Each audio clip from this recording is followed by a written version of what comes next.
Cette chanson, je la connais comme si je l'avais écrite. C'est une vieille blague de ma mère. Je te connais comme si je t'avais fait. Humour maternel.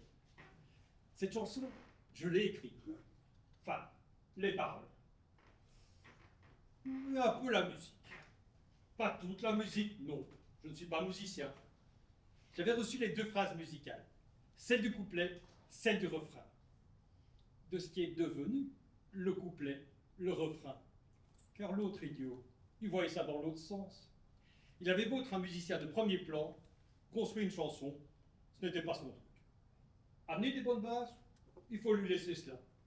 Mais les transformer en un produit fini, il ne l'a jamais démontré. Peut-être qu'il pouvait, mais il ne l'a jamais démontré. C'est fou, le nombre de personnes qui ont plus en elles, qui ne sont jamais parties à la recherche de ce potentiel enfoui, qui sont passées à côté. Je suis certainement passé aussi à côté de plein de choses, c'est sûr. Exploiter tout son potentiel, c'est l'œuvre de 3 vies, au moins. On n'en a qu'une. Un de mes amis m'a dit un jour, ceci n'est pas une répétition générale. Ceci est notre seul et unique passage sur Terre. Pas de répétition générale. Notre rehearsal en anglais. 20 ans après, ça m'a inspiré pour le texte de cette chanson. Comme quoi, rien ne se crée, rien ne se perd, tout se transforme. Je parle. Mais revenons à nous, à toi surtout. Ok, tu n'as rien demandé. Mais tu verras, ça ne te fera pas de mal à toi. Au pire, ils vont te couper quelques branches pour me détacher. Me cela repousse. Ah, tu le sais. Tu n'es plus très jeune. Tu as dû en voir d'autres. Ne prends pas cette air d'arbre abattu. Ce n'est pas mon intention. Ça te fera de nouvelles histoires à raconter au prochain bourgeon, aux prochaines feuilles. D'accord. Si j'avais mieux réussi ma vie, si j'étais devenu célèbre, avec la chanson ou autrement, ça ferait de toi une vraie star de la forêt. Ceci dit, ce n'est quand même pas tous les jours qu'il y a un pendu dans le coin. Rien ne t'oblige à dire qui j'étais. Tu peux les tromper sur la marchandise. Finalement, ce n'est pas le pendu l'important, c'est que tu aies été choisi pour la pendaison, pour ta force, pour ta solidité, pour ta beauté, pour ta... Enfin, surtout pour ta solidité. Il ne faut pas exagérer non. Bon, allez, assez parlé, on ne va pas y passer la journée non. Alors, commençons par le commencement.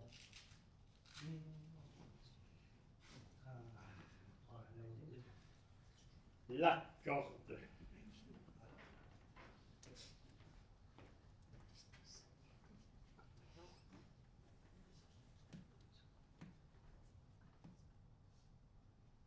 Commencement. Trop de façons de dire, non? Et c'est plutôt la fin. Commencement, pour moi, c'était il y a bien longtemps, tu sais. Je me demande même si tu étais déjà là quand tout a commencé pour moi. Au commencement, je ne pouvais pas me plaindre. C'était pas le paradis, mais c'était loin d'être l'enfer. On habitait un chouette quartier, en ville. Pourtant, de la fenêtre du salon, on voyait des vaches. T'imagines ça maintenant? Des vaches en ville? Quand je raconte cela à mes petits-enfants, je vois bien dans leur regard qu'ils me prennent pour un extraterrestre, débarqué avec ces vaches d'une planète mystérieuse où rien ne ressemble à ce que la soi-disant civilisation a fait de notre terre. Civilisé, c'est le nom que nous donnons. On devrait le remplacer par riche. Riche en biens, pauvre en valeurs. De nombreuses communautés sur Terre sont beaucoup plus civilisées que nous, bien que pauvres en biens. Mes parents étaient protecteurs. Trop peut-être. À l'époque, le mode d'emploi des parfaits parents n'était pas aussi répandu qu'aujourd'hui. T'as vu ça? Tous ces livres qui veulent donner de la science aux incultes? L'histoire pour les nuls, la géopolitique pour les nuls, la bourse pour les nuls, les parents pour les nuls. Manque plus que aimer pour les nuls, qui serait pourtant un best-seller à chaque Saint-Valentin. Tellement je connais de femmes qui en ont marre du manque d'intérêt qu'ils suscitent de la part de leur mari. Et j'étais vraiment mieux qu'eux. Elle n'est plus là pour nous. J'espère. Attention, quand je parlais des parents pour les nuls, eh oh, j'ai pas dit pour les enfants nuls, hein. J'étais pas nul. J'étais même plutôt bon élève. Je sais, c'est pas très populaire. C'est tellement plus sexy d'étaler son succès en prétendant qu'on était un cancre à l'école. J'étais bon élève. Plus aidé que desservi, soyons honnêtes. J'étais ce genre d'élève qui n'en fait pas plus qu'il n'en faut pour réussir, qui parvient ainsi à ne pas stresser ses parents. Quand j'ai fini l'université, j'ai revu un ancien directeur d'école qui me demanda « Et alors, tu as fait quoi, toi ?» En me préparant déjà son nez le plus compatissant quand je leur ai dit comptabilité, bachelier en gestion administrative, ou mieux encore, j'ai rien réussi après mes humanités. Et quand je lui ai répondu école des commerces, il n'a pas pu empêcher un toi de s'extraire spontanément de son cerveau primaire. Et oui, quand tu cours un marathon, faut pas sprinter dans les premiers kilomètres. Note que pas vraiment sprinter dans les derniers non plus. Mais cela l'important. J'ai terminé, voilà l'important. En regardant le paysage, alors que d'autres n'ont regardé que leur cours pendant 20 ans passés à l'école. J'en ai fait des trucs à côté de mes études. Comment veux-tu terminer première classe dans ces conditions? Et puis, comme si ça n'avait jamais été mon objectif. Enfin, peut-être.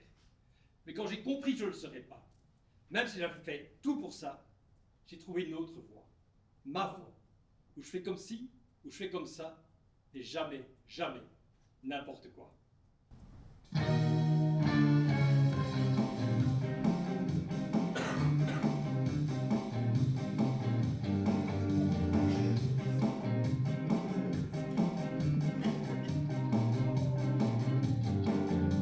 T'oublies déjà, tu dois faire là où ça va pas, où on te montre du doigt. Et à l'école aussi, tu es puni, tu es banni si tu fais pas ce qu'on te dit. Mais fais comme ci, fais comme ça, mais surtout ne fais pas n'importe quoi. Oh, fais comme ci, fais comme ça, mais surtout ne fais pas n'importe quoi.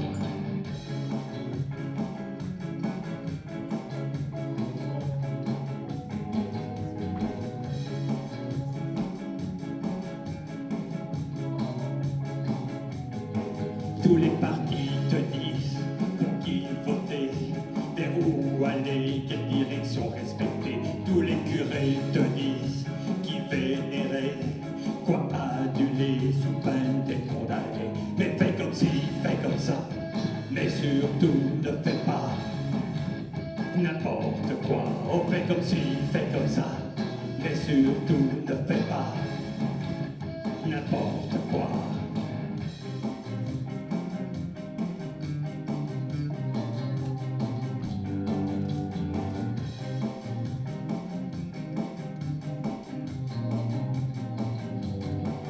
Au travail aussi, tu es brimé. Ton boss te dit ce qu'il faut exécuter. Et toute ta vie ainsi se détruit, se finit bien avant le paradis. Mais fais comme ci, fais comme ça, mais surtout ne fais pas n'importe quoi. Oh, fais comme ci, fais comme ça, mais surtout ne fais pas n'importe quoi.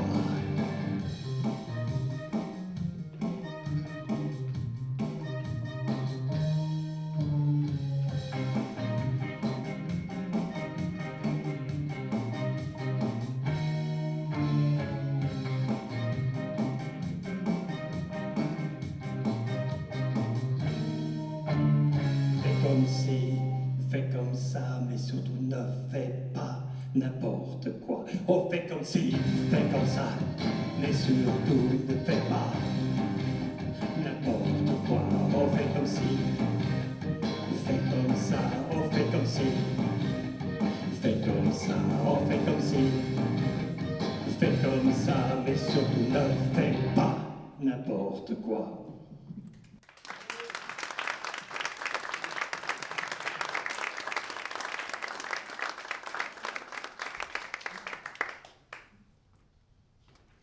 Tu veux que je te raconte mon plus grand regret scolaire? À la fin de mes études, dernière ligne droite, dernière proclamation. Qui est-ce qu'on retient parmi tous les élèves? Le premier, bien entendu.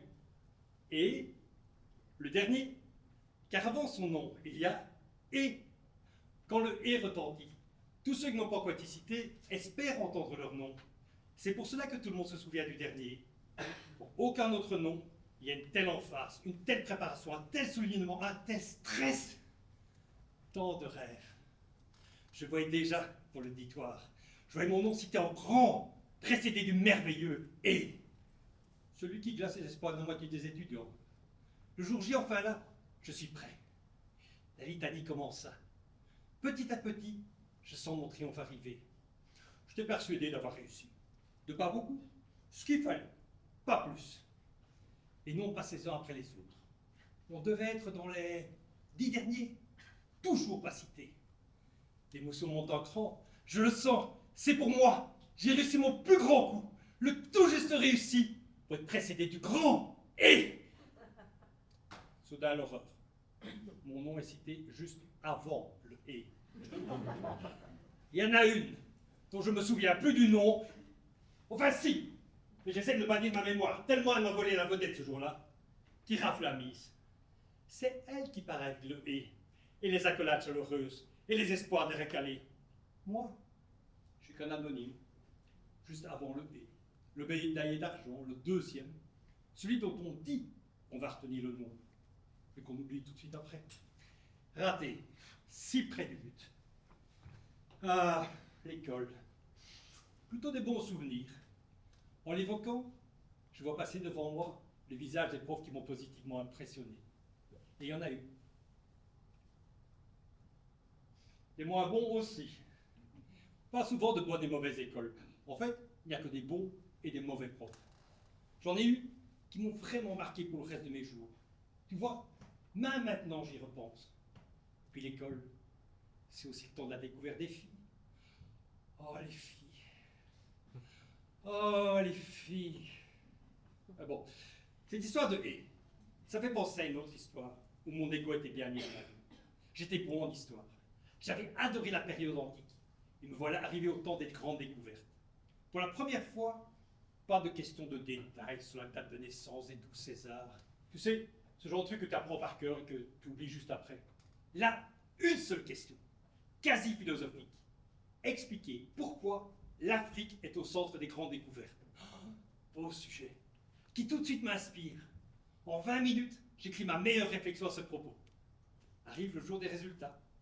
Le prof énonce les points des uns et des autres, visiblement dans un ordre croissant ou presque. Imagine, plus que 5 copies. Des projecteurs imaginaires s'allument. Plus que 3, je les sens se braquer sur moi. Plus qu'une, le roulement de batterie est lancé. Je suis devenu plus léger, presque en apesanteur. Je savoure chaque instant qui me sépare de l'issue fatale.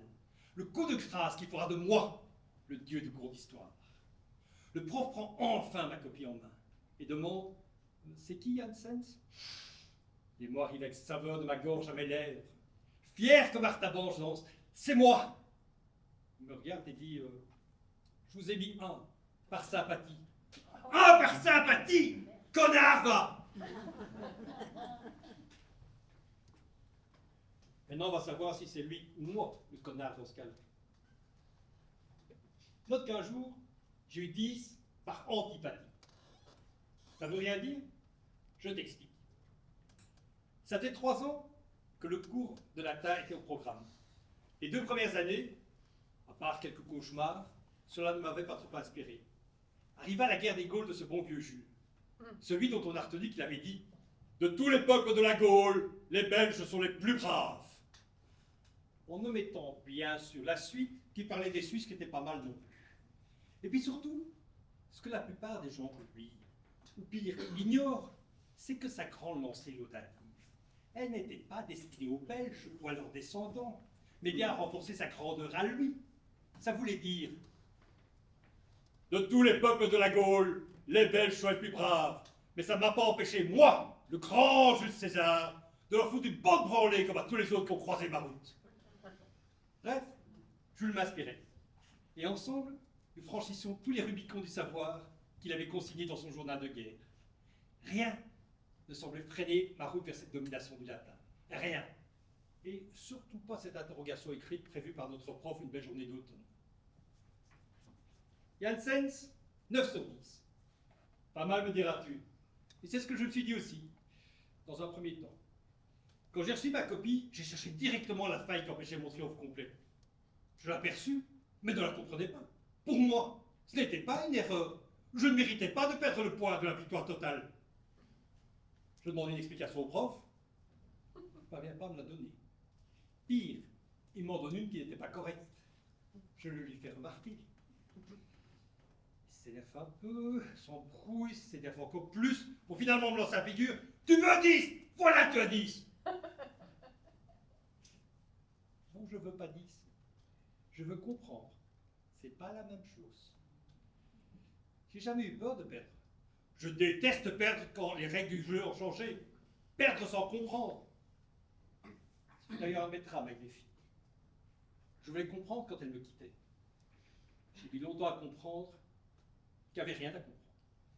Que de toute manière, même si elles me donnaient une explication, ce n'était pas la bonne. C'était la seule qu'elle trouvait socialement acceptable de me donner.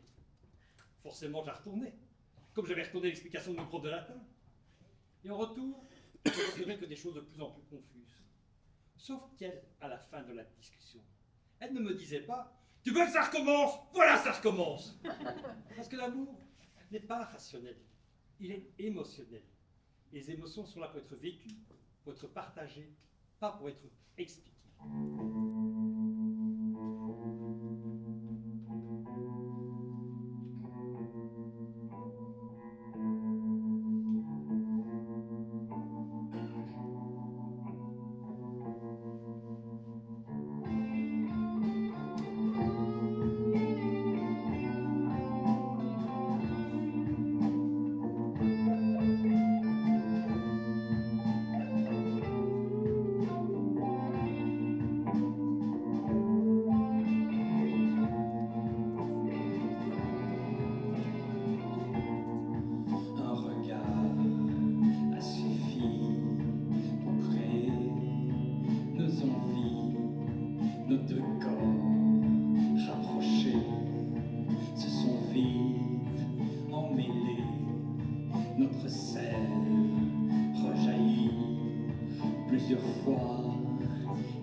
T'y avais cru.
sève refroidie, rare auquel rejaillit, non plus rien, désolé, ne pourra réparer.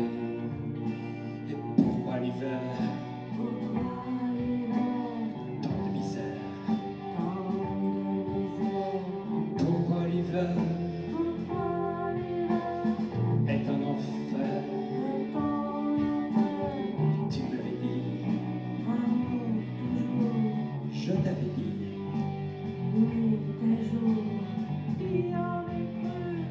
jour toujours, tu y avais cru. 4 saisons, printemps, envie, 4 saisons, l'été, la vie, 4 saisons, automne, ennui, 4 saisons, hiver fini, 4 saisons, printemps, envie, 4 saisons, l'été, la vie, 4 saisons, automne, ennui, 4 saisons, hiver fini, 4 saisons, 4 saisons, 4 saisons, 4 saisons.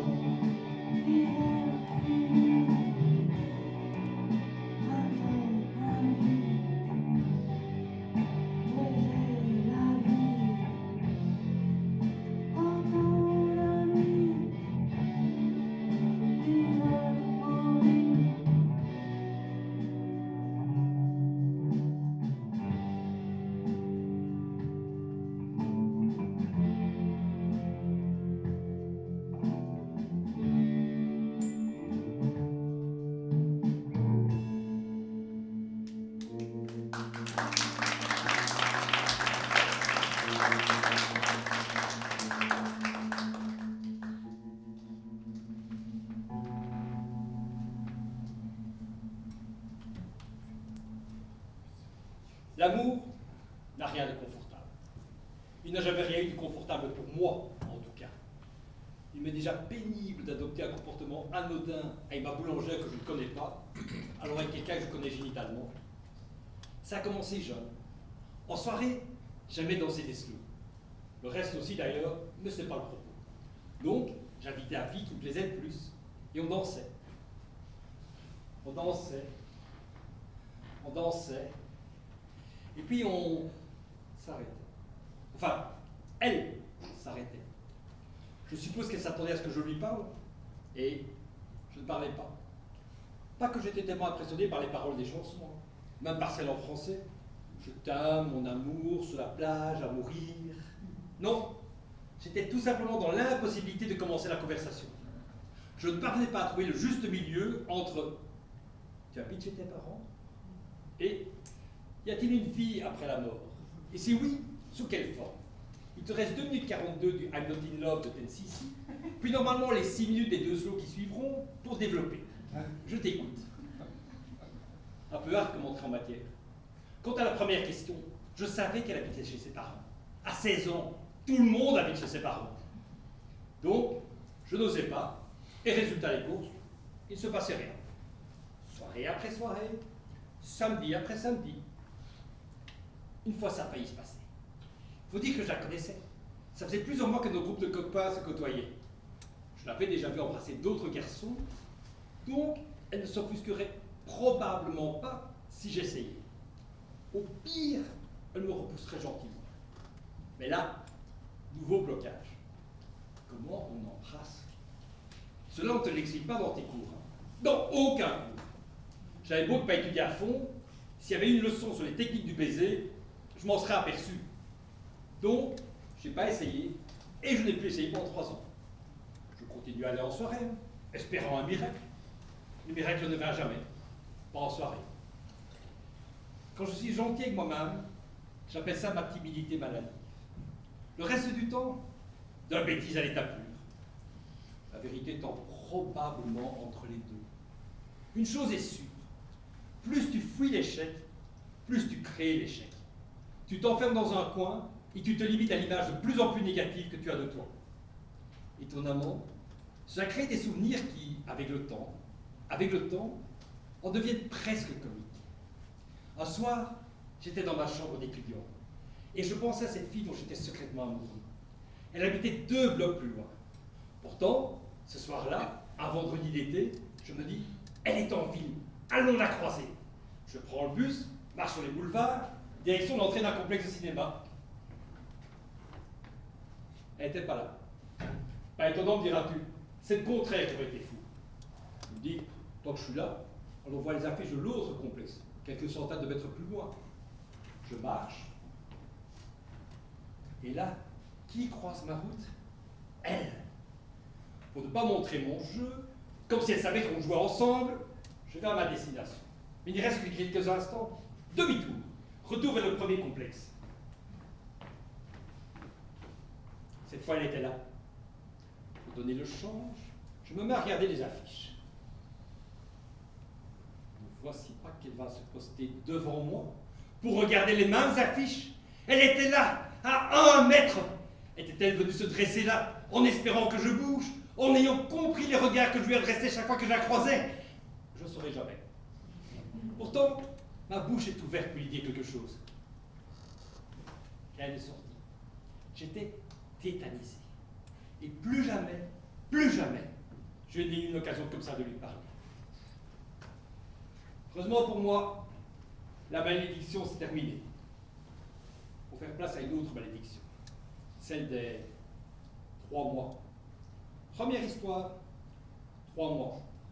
Arrêté par tentative de suicide. De l'autre, pardonne-moi, j'ai gardé mon tour pour aujourd'hui. Pour ta confiance en toi, cela n'aide pas vraiment. Tu t'en sors pas particulièrement renforcé dans ta capacité à rendre quelqu'un d'autre heureux. Deuxième histoire, 3 mois. Là, c'est plutôt ma capacité à rendre heureux sexuellement qu'elle a pris un coup. Il faut dire qu'on avait un écart d'expérience au départ. Ce suite s'est pas réduit en si peu de temps. Troisième histoire, 3 mois. Après avoir attendu 22 mois que ça commence. Résultat, quand ça s'est passé, j'étais plus figurant qu'acteur. Déjà tellement content d'être au casting. C'était comme si j'étais sur la banquette arrière d'une voiture qu'elle conduisait. La route était agréable, le soleil qui venait de se lever s'apprêtait à se coucher. Le réservoir d'essence est quasi vide. Nous nous sommes arrêtés à la première station-service et sommes descendus de voiture. Il y avait un autostoppeur. Le plein fait, elle lui fila les clés et me laissa en plan, alors que je revenais du shop avec des boissons, des mars, mon amour en bandoulière.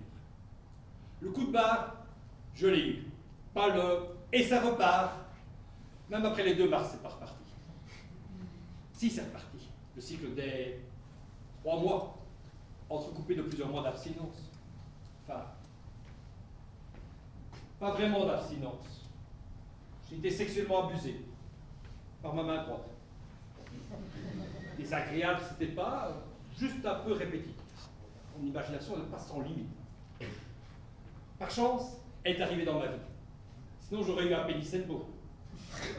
Grâce à elle, j'ai compris que j'étais toujours à mendier, des grands sentiments, des belles choses, des idéaux, alors que les choses sont beaucoup plus simples. Mais la simplicité, c'est pas ce qui me caractérise. Il m'est difficile d'expliquer à quelqu'un que j'aime l'incroyable complexité dans laquelle une relation me plonge. Complexité qui avait toujours conduit à l'échec et que pourtant, je n'avais jamais remise en cause. Pas avant elle. Au début, j'essayais de tout faire comme elle, mais ça l'énervait. Puis, petit à petit, parce qu'elle m'a laissé le temps d'arriver à cette conclusion, j'ai tout simplement essayé d'être moi-même. Être quelqu'un d'autre, c'est compliqué. La place est déjà prise. Être soi-même, en aimant que l'autre soit lui ou elle-même, c'est cela l'amour. C'est un chemin, avec des hauts et des bas. J'ai parfois été bon à juste bouffer du foin, à vouloir et puis ne pas pouvoir, par crainte, par manque de confiance, ou à essayer d'imposer mon point de vue. Tu veux pas parler, tu veux juste me prouver que j'ai tort, et le pire, c'est que tu as peut-être raison. Mais je m'en fous. Voilà ce qu'elle me disait quand j'appoussais à admettre une erreur, ou ce que je percevais comme une erreur. Je n'avais pas évolué depuis mon clash avec mon prof de latin. Comme quoi, la voix avait raison. La vie ne m'apprend rien. Comme dans tous les couples, nos plus grandes tensions tournaient autour des enfants. Déjà avant d'avoir des enfants. Ça fait 3 ans que je t'en parle. C'est pas un caprice ou une lubie, je vais pas oublier. C'est un besoin. Tu comprends? Un besoin. Il y a un jour où, une fois de plus, j'avais éludé la question. La fuite fait aussi partie du combat. Pourquoi je ne voulais pas d'enfant? Par peur. Peur d'avoir peur, de ne plus pouvoir paisiblement dormir, tout envahi par la crainte de ce qui pourrait leur arriver. À 3 mois, 6 ans, 16 ans, et qui sait, plus tard encore, même quand ils vivraient de leur côté. Peur aussi du résultat. Peur qu'ils deviennent des adultes que je détesterais, parce qu'extrémistes, racistes ou que sais-je de pire. Que faire alors, si on reconnaît dans ces enfants tout ce qu'on déteste dans la bêtise humaine? Et puis, avoir des enfants, c'est renoncer à sa vie d'homme faillible pour devenir un fantasme qui n'aura droit qu'à l'erreur. Nous nous sommes séparés. 6 mois, je suis revenu. Tout était mieux avec quelques sang. Le sacrifice pour moi d'avoir des enfants était bien moindre que pour elle de ne pas en avoir. Nous en avons eu 2, et ça a façonné notre futur.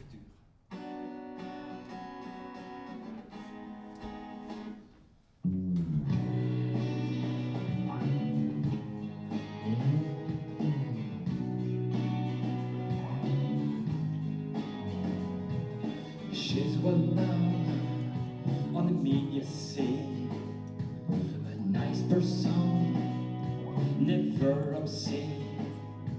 But what's behind a poker face?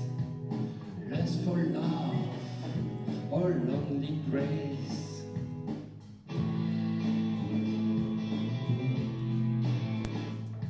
Sometimes she doubt,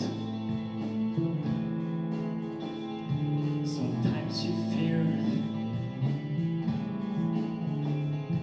to find true love. It's not guaranteed,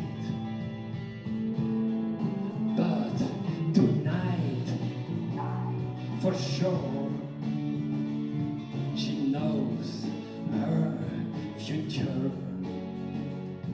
Tonight, for sure, she loves her future.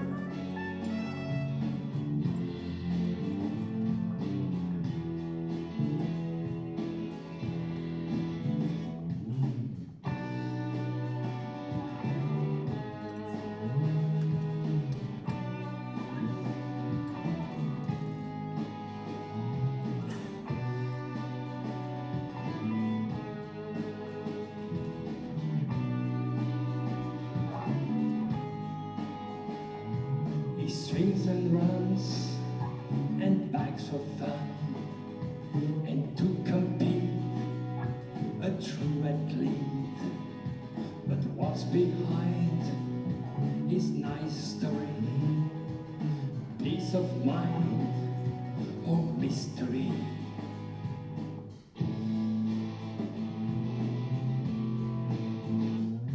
Sometimes he doubts,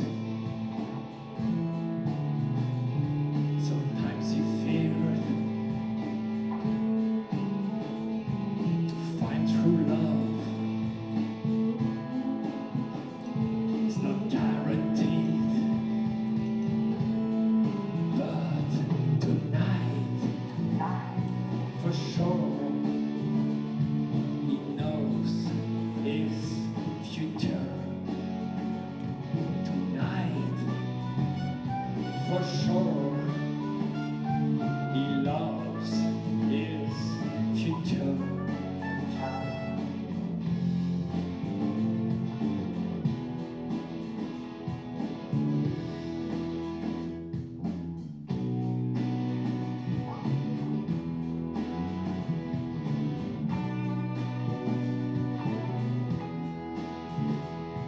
No place for doubt,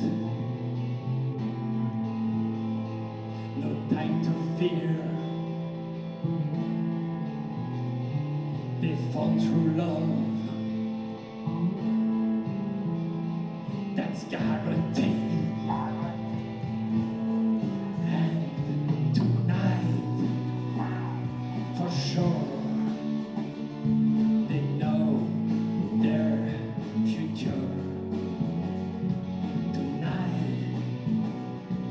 for sure.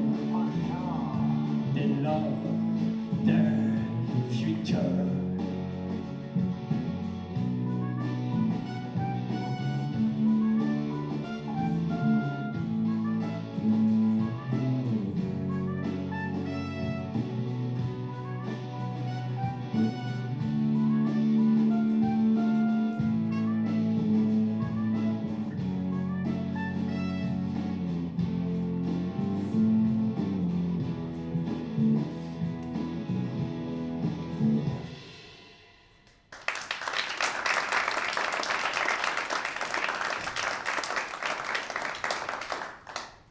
Quand elle est partie définitivement, ils étaient encore là.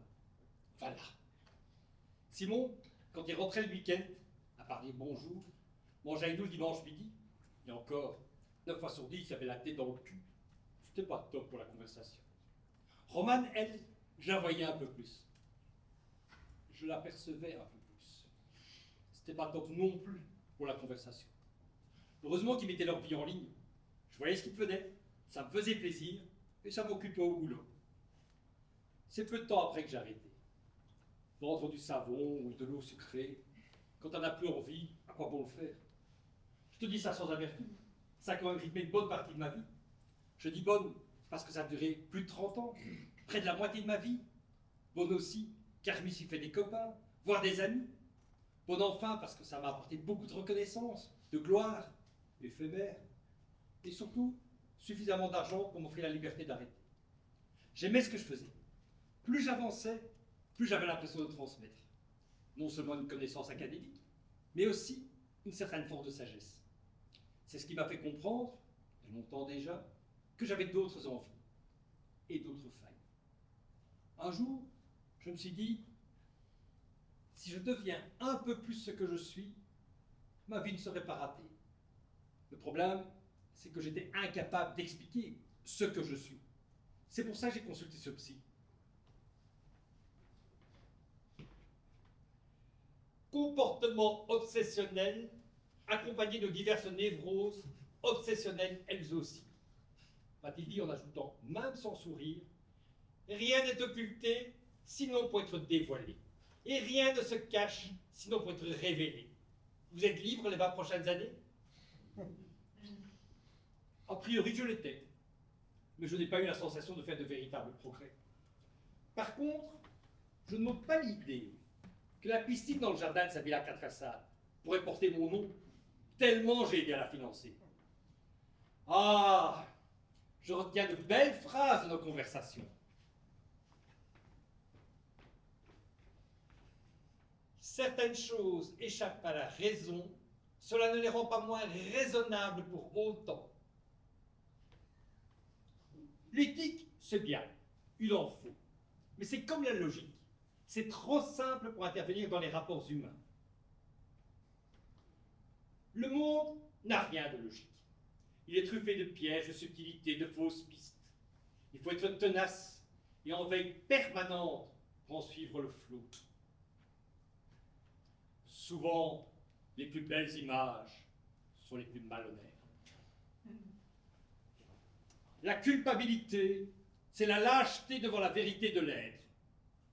Je ne comprends toujours pas ce que ça veut dire, mais c'est joli. Ce n'est pas le chemin qui est difficile, c'est le difficile qui est chemin. En même temps, il disait aussi beaucoup de conneries. Contre qui êtes-vous en colère? Contre moi, parce que je ne suis pas comme vous le vouliez, ou contre vous, pour ne pas l'avoir vu, me dit-il un jour. Il n'avait pas tort. Fondamentalement, on dit vouloir se changer.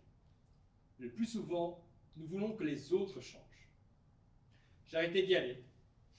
J'étais à l'âge où nier la défaite ne servait plus à rien. Je portais la croix d'un homme que je n'étais plus, mais elle n'était pas moi l'autre. Mon meilleur psy, ça a été mon ami Octave.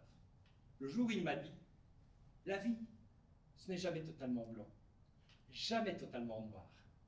Nous avançons tous le long d'une fine ligne entre les deux, sur laquelle aussi tous les êtres humains, avec leurs forces et leurs faiblesses. Pas facile de faire le funambule. Il faut de la sagesse, un regard fort sur soi-même pour l'appréhender, en apprécier la beauté. tu expérimentes la fine ligne. Et malgré la difficulté, c'est ce qui te rend humain. Je suis donc humain. Humain, mais devenu inutile. C'est ce que me dit mon chèque d'allocation tous les mois. Le monde continue, sans toi. Mais pas toujours pour le mieux.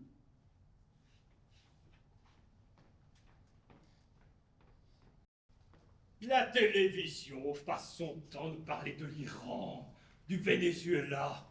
Mais c'est ici que ça se passe. Quand je vois que dans mon immeuble, il y a des gens qui continuent, malgré la pancarte, qui est affichée en évidence, de laisser la porte d'en bas ouverte après 22h30. Ne me dites pas que ces gens-là vont pouvoir sauver des enfants au Pérou, or qu'ils ne sont pas capables de fermer une porte dans l'intérêt de la collectivité. Celui qui n'a pas le respect de son voisin, comment peut-il aller sauver un gosse au Pérou? Il n'en a rien à foutre en fait. C'est un peu facile. C'est affiché en évidence. Veuillez, s'il vous plaît, fermer la porte après 22h30. D'avance, merci. En plus, c'est demandé poliment. Il n'en tient pas compte.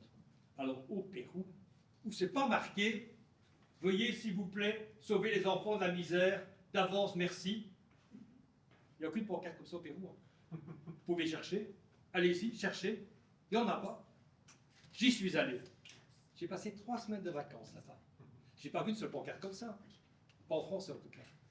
Bon, maintenant, s'il faut parler espagnol pour faire l'action humanitaire, encore s'ils seront sauvés par des Espagnols, pas par des Français. Bon, celui qui ne lit pas les pancartiers, quand il sera au Pérou, soi-disant pour sauver des gosses, faites-moi confiance, il aura vite oublié. Il ira se vautrer au bord de la piscine olympique d'un palace 5 étoiles. Il s'occupera de draguer la grosse cochonne qui est derrière le bar avec ses gros nichons qui pendouillent. Et pendant ce temps-là, les gosses, ils pourront tomber comme des mouches sur la route de l'aéroport. Il ne les verra même pas.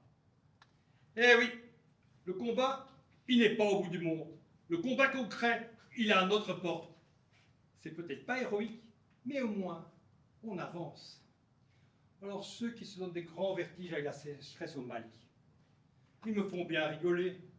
Au bout du compte, ils vont rien changer du tout. Ils vont pas empêcher le soleil de briller au Mali. Alors que s'ils voulaient bien se donner la peine de fermer une porte d'immeuble, au moins ils empêcheraient, puisque la météo les intéresse, le vent de s'engouffrer dans le hall. Et accessoirement, les racailles de venir nous péter systématiquement les boîtes aux lettres. Ça peut paraître con, mais au moins, il y aura un effet concret. Et il y a des milliers de choses très concrètes auxquelles on peut s'attaquer dès maintenant, si on a un peu la volonté de se battre. Tiens, un exemple entre mille. Moi, il y a un truc qui m'a toujours exaspéré. C'est tous ces automobilistes, et c'est pas que des bonnes femmes, qui pour tourner à droite dans une rue bien assez large, font un écart sur la gauche avant de prendre le virage. Je vois ça tous les jours. Ça sert à rien et c'est dangereux. Ça voulait dire quelque chose du temps des tractions avant, qui avait un grand rayon de braquage. Avec les voitures modernes, ça ne rime à rien et c'est dangereux. Je ne sais pas où ces gens-là ont appris à conduire. Je finis même par me demander si ont tout simplement appris. On va penser que ça fait chic, que ça fait pilote de course, ça ne rime à rien et c'est dangereux. Ça fait des années que ça me tape sur les nerfs. Une fois ça a débordé. Il y a un gars devant moi qui venait de faire cette connerie. J'ai coursé, j'ai rattrapé, j'ai coincé sur le côté, j'ai fait descendre de bagnole. Il ne voyait même pas où était le problème. Il ne voyait pas. Je lui explique, patiemment, alors que j'ai pas que ça à foutre. Je lui explique que c'est dangereux, que ça avait un sens autrefois, du temps des tractions avant, qu'il y avait un grand rayon de braquage, et qu'avec les voitures modernes, ça ne rime à rien, et c'est dangereux. Et au bout d'un moment, il finit par l'admettre. Et il me dit, je m'excuse. Ben oui, mais non, c'est un peu facile. Alors Hitler assassine 6 millions de juifs et puis il dit, je m'excuse. C'est un peu court. Ce type-là aurait pu nous tuer des gosses avec sa manœuvre stupide. Et il croit que l'affaire est classée à partir du moment où il dit, je m'excuse. Pas d'accord? Alors je lui explique ça. Et il me dit, mais monsieur, si je ne peux même pas m'excuser, alors la situation est sans issue. Ben voilà, c'est exactement ce que je vous reproche. C'est qu'avec vos conneries, vous nous avez mis dans une situation sans issue. C'est vrai. Et je lui redisais l'autre jour au téléphone. Oui, parce qu'il m'avait laissé sa carte au bout d'une heure et demie de conversation sur le bord de la route. Alors, je l'appelle chez lui de temps en temps, sous le coup de 22h30, pour vérifier qu'il a bien compris. Ça ne m'amuse pas d'ailleurs, hein, de voir faire le gendarme comme ça. Mais si je ne le fais pas, personne ne le fait. Donc j'appelle pour vérifier qu'il a bien compris. Alors je lui parle de choses et d'autres, forcément, pour qu'il ne me voit pas venir. Puis à un moment, je lui demande comme ça, l'air de rien, comment est-ce que vous faites, par exemple, pour tourner à droite? Je dis, mais c'est pas compliqué. Je mets mon clignotant, je déporte un petit peu sur la gauche pour faciliter. Donc vous êtes débile ou pas? Je vous l'ai dit que ça n'avait pas de sens. Je vous ai dit un autrefois, du temps de 1300 avant, qu'il y avait un grand rayon de braquage, mais que les voitures modernes n'avaient pas besoin de faire l'écart, ça ne tourne pas mieux et c'est dangereux. Il dit, oui, oui, ça me revient. Ça me revient, vous êtes bien gentil. Il faudrait voir, pas vous oublier tous les 5 minutes, parce que dans pas longtemps, vous allez me tuer un gosse. Et là, il sera un peu tard pour dire, ça me revient. Il me dit, comment ça tuer un gosse? Oh putain. Je suis allé immédiatement chez lui, pour lui expliquer, avec mes tableaux et mes feutres. Je lui ai montré, patiemment, croqué à la pluie, comment il faut tourner à droite, à gauche. J'ai fait une feuille, virage à droite. J'ai dessiné la route d'où l'on vient, la route où l'on va, à droite par hypothèse, parce qu'on est dans le cas de figure, virage à droite. J'ai dessiné la trajectoire de la voiture moderne, VM, et puis j'ai marqué en légende VM égale voiture moderne, parce que je me suis dit, dans 5 minutes, il va me dire VM, je me souviens plus ce que c'est. Ben c'est là, c'est écrit en toutes lettres. J'ai dessiné la trajectoire de la soit avant, avec son petit écart, que j'ai marqué d'un gros trait rouge, j'ai marqué pas bien, ne pas fait. Là, je lui ai dit, non, on va voir le virage à gauche. C'est la même chose, mais je serai plus trop loin. J'ai dessiné la route où on vient, la route où on va, à gauche par hypothèse. Là, il m'a demandé, on peut dessiner des petits arbres sur le bord de la route pour que je comprenne mieux? Et oui, on peut. Vous avez de préférence platane, peuplier? Je lui ai dessiné ces petits arbres. Puis j'ai dessiné la trajectoire de la voiture moderne, VM, c'est la transition avant, que j'ai barré de 2 traits rouges. Et au bout d'un moment, je me suis dit, je suis comme un récompensé. Cette fois, il a compris. Et là, il me dit, de toute manière, vous donnez bien du mal pour pas grand-chose, parce que je ne fais pas un gros écart. Je fais un écart de 40 cm, pas plus. Et puis là, de le voir borné comme ça, bouché, têtu comme une mule. J'ai un peu perdu mon sang-froid. Et je vais claquer sa gueule de con! Heureusement qu'il y a la culture pour nous apporter un regard de beauté sur le monde. Mais pas n'importe quelle culture. Retour dans l'imaginaire. Ce fameux spectacle roumain, Zanata Piechou, que des milliers de gens ont été applaudir. Moi, je l'ai vu. C'est n'importe quoi. En plus, c'est Thierry qui m'avait dit, t'as l'air un peu nerveux.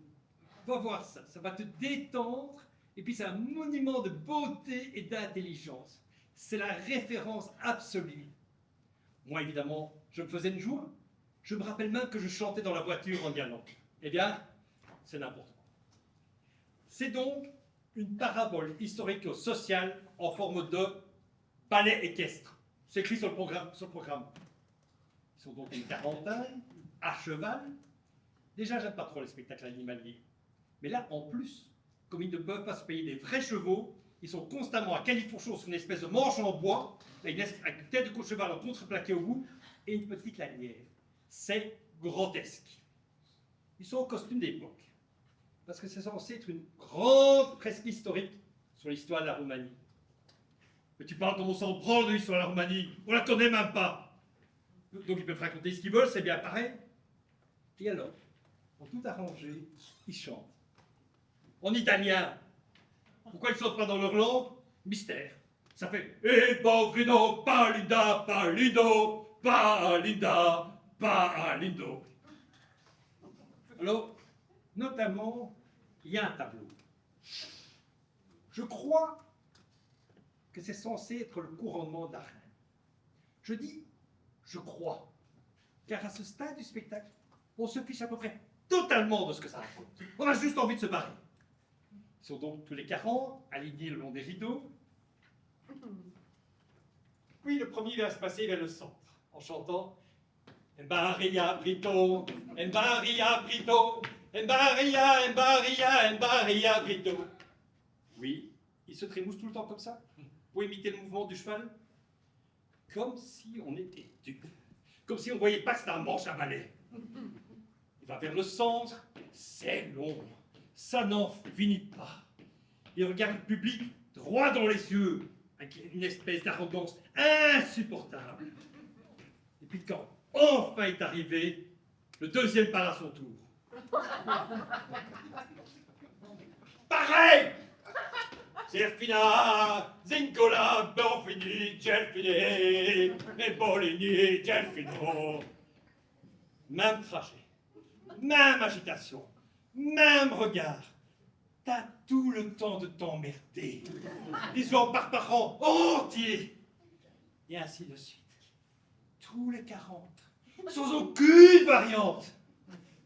C'est. Il y a juste une debout qui vient en zigzag. Fais comme ça. On a envie de lui dire, vas-y en ligne droite. Ça peut te gagner ne serait-ce qu'une minute. C'est tout ça de prix. Et lui, tout content, continue en zigzag. Il visite le théâtre. Faisait de petits écarts tranquillement. Et puis quand enfin, ils sont tous en demi-cercle au centre, en train de chevaucher le manche à balai, il y a un long silence très pesant. Après quoi, ils pointent tous du doigt vers le centre, en chantant « Régalez, régalez, régalez, régalez ». Et à ce moment-là, par un système de trappe, parce qu'il découpe une trappe dans le plateau, c'est aberrant ça, parce qu'après ça se voit. On voit toujours un peu le joint de la trappe. Comment voulez-vous jouer Molière avec un joint de trappe sur le nez? Enfin, par cette trappe, monte une jeune fille, les autres cons continuent à me montrer comme ça, comme si on ne la voyait pas, il n'y a que ça à voir. Et puis quand la jeune fille arrive à peu près à cette hauteur, elle montre ses gros seins comme ça. Ça la rigole ce moment un peu intéressant du spectacle. Mais ça ne dure pas longtemps. Parce que les autres se mettent à tourner en tour, en rond, en chantant c'est un via, c'est un borda, c'est un via, c'est un borda. Bien serré. On ne voit plus la fille. Et ça dure. Ça dure. Ils font 3 tours. On se dit, ils sont calmés. Non, ils font demi-tour. Et pas dans l'autre sens. Et au bout d'une éternité de ce petit manège, ils s'écartent. Qu'est-ce qu'on voit au milieu? Gros coup de théâtre à la roumaine. Plus rien. Enfin si, on voit le joint de la trappe où l'autre guinasse est descendu. Et ça, c'est un seul tableau. Il y en a 4 heures comme ça. Naturellement, ça a été amplement relié par les médias. La radio, la télévision, au journal du soir, hop, Zanada Piechkou sur une chaîne, sur l'autre chaîne, surprise, Zanada Piechkou, Zanada Piechkou par-ci, Zanada Piechkou par-là. Nous en avons fait bouffer la nuit. On a eu droit au reportage sur l'espèce d'artisan qui découpe les têtes de cheval en contreplaqué. Il nous a expliqué, oui, je prends la scie numéro 3 pour découper les museaux.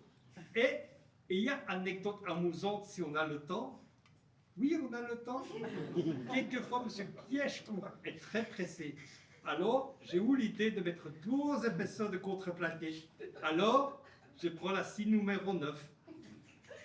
Je peux vous dire qu'on en a eu plein le cul de Zanada Piechkou. Et pas question ici de séparer l'œuvre de l'artiste. Le faut-il d'ailleurs pour d'autres? Si l'œuvre est meilleure que l'artiste, pourquoi ne l'améliore-t-elle pas? La main touche le divin, quand les pieds pataugeant à médiocrité.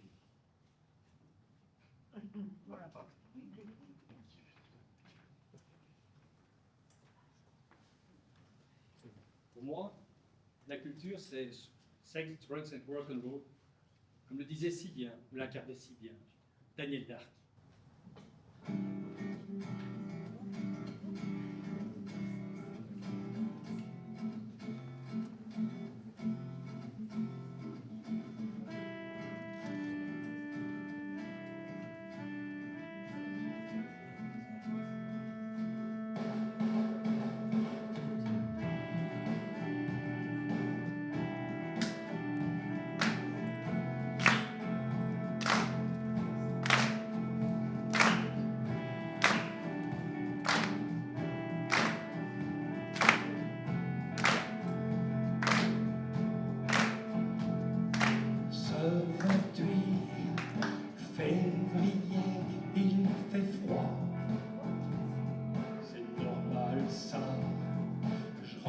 Chez moi, allume ma télé, on parle de toi. C'est bizarre ça, à l'imparfait, d'un feu follet, on fait l'éloge. Un peu tard ça, 53 ans, tu es parti, tout est fini. Un peu tôt ça, toutes les filles sont parties vers l'infini, vers l'infini. Nijinsky et Paris, oh c'est bien fini, bien fini.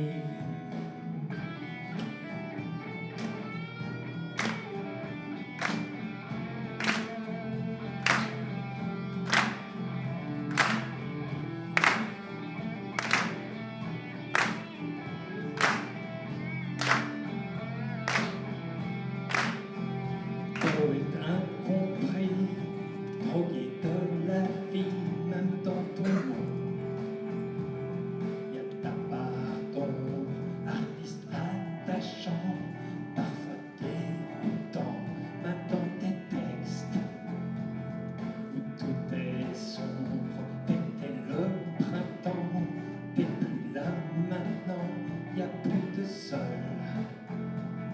Garçon sur terre, t'es mort en hiver, t'es plus en enfer, mais le paradis, vas-tu t'y plaire? Toutes les filles sont parties vers l'infini, vers l'infini. Nijinsky et Paris, oh c'est bien fini, bien fini. C'était le printemps, t'es plus là maintenant. Les remords, les regrets, à jamais, à jamais.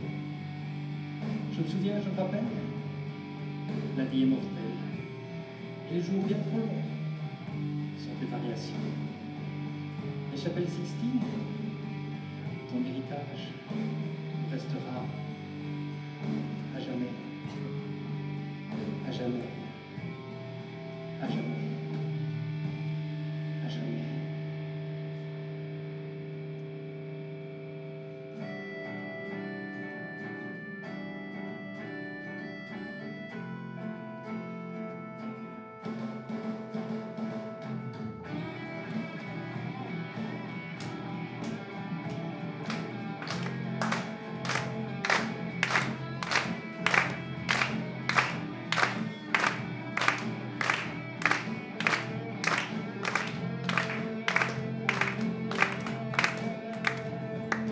Toutes les filles sont parties vers l'infini, vers l'infini.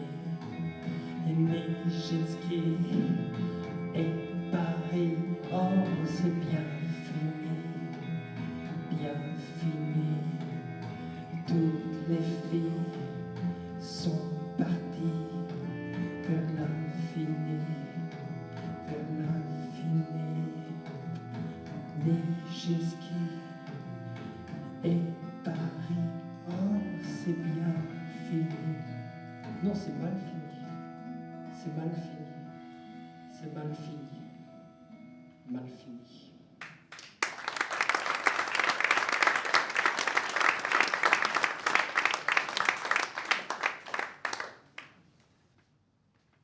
Il est mort donc, comme elle. Les métastases sont indifférentes à la politique, au CAC 40, à la poésie aussi. Au début, j'ai pensé que quand je ne serais plus anesthésié par la brutalité de sa disparition, j'entreverrais alors peut-être l'étendue intime du deuil. On a tous une façon différente de réagir au deuil. La vie sans elle, c'est tout de même la vie. Pour conjurer la peur et le chagrin, j'avais imaginé ce moment sous toutes ses coutures. Tellement j'avais fantasmé que quand il est arrivé, j'ai presque été soulagé. On y est, une horreur de moi à vivre. Mais rien ne remplace la permanence du chagrin. J'ai vécu chez nous, seul, après le départ des enfants.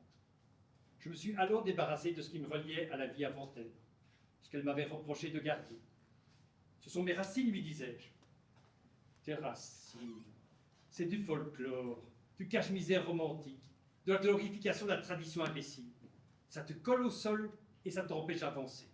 Les racines, c'est bon pour les ficus. Tu avais raison. Des souvenirs, j'en ai plein à la tête, pas besoin d'en avoir plein de tiroirs. Vivre dans un mausolée, non merci. C'est tellement chez elle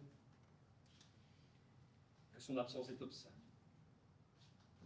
Même malade, même diminuée, même à nu, je n'ai vu en elle que courage, détermination, dévouement, amour, avec les traces que vous laisse une enfance pour le moins délicate. Les vies difficiles se lisent dans les rides, dans les cicatrices, visibles ou pas. À un moment, j'ai compris que ça ne servira à rien de rester plus longtemps. J'ai vidé jour après jour mes meilleures bouteilles de vin.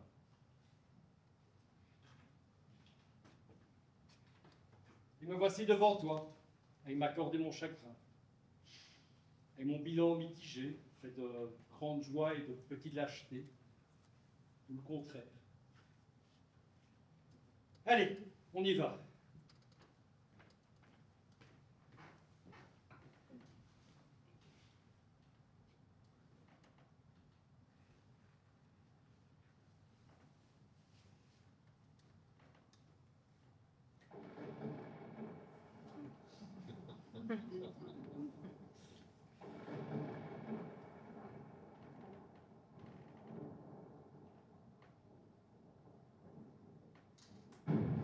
Oh non. Oh non, pas d'orage maintenant. Aucune envie de mourir électrocuté. Ça manque totalement de panache. Rater sa vie, passe encore. Ça dépend pas que de soi. Mais rater sa mort quand on l'a choisi.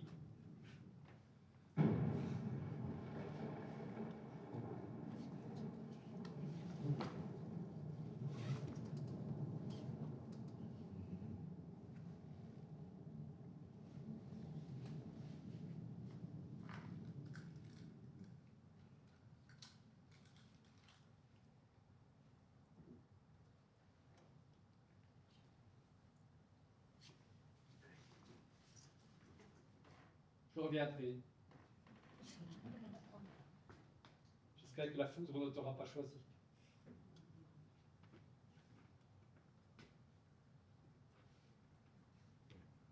Quand j'étais jeune, j'ai visité avec 3 amis le musée du vin de Georges Duboeuf dans le Beaujolais. Il y avait une salle où un vigneron parlait à son cep de vigne. C'était kitsch et un peu ridicule. Et là, je viens de passer plus d'1 heure à parler à un arbre. Dommage que le ridicule ne tue pas.